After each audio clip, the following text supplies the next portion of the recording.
So, makawan stories dahil hindi natuloy ang pagkuha ng Golden State Warriors kay Kevin Durant dahil ayaw nga po ni KD bumalik sa Warriors, nabaling muli ang focus ni Mike Dunleavy kay Jimmy Butler and this time naging successful ang kanilang negosasyon. Basically, sumentro ang trade ngayon kina Andrew Wiggins at Jimmy Butler. Well, ayon sa iba, lugi nga daw dito ang Golden State at panalo naman ang Miami Heat. Bakit? Dalawang rason nga po ang lumabas. Una, mas reliable wingman si Andrew Wiggins. Mas bata, 29 years old, mas mababa ang kontrata, mas maganda ang performance kumpara kay Jimmy Butler na iba ang attitude sa Miami Heat. At pangalawa naman, mismong si Butler.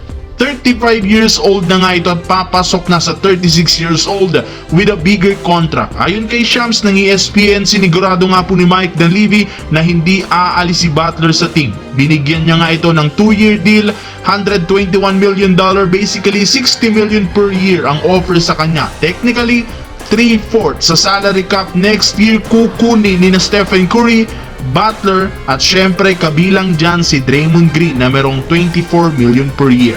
Samantala, matagumpay na naipanalo ng Lakers ang laban nila kahapon kontra sa Clippers, syempre sa kabila ng undermanned na lineup. Bukod kina LeBron at Austin Reeves, lahat ganadong magpakitang gilas sa harap mismo ni Luka Doncic. Pero hindi lang naman yan ang magandang balita na nakuha ng Lakers dahil mismong si LeBron na ang nagsabi sa media sa kanyang interview na hindi niya tatanggalin ang kanyang no-trade clause. Kung hindi nga daw niya nagustuhan ang ginawang pagkuha ng Lakers kay Doncic, magre-request nga daw agad siya. Matapang pa nga nitong sinabi na nakommit pa rin siya sa Lakers kahit man meron na itong plano sa future. Wala rin naman siya ditong pakialam bilang isang captain at leader ng team, papangunahan niya ang Lakers sa pagkuha ng kampyonato.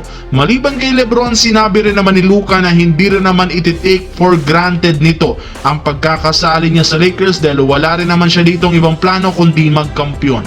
At ngayon, good news dahil meron silang legit na sentro sa katauhan ni Mark Williams na isang 7-footer center na magsisilbing starting center nito pagkatapos ng All-Star break.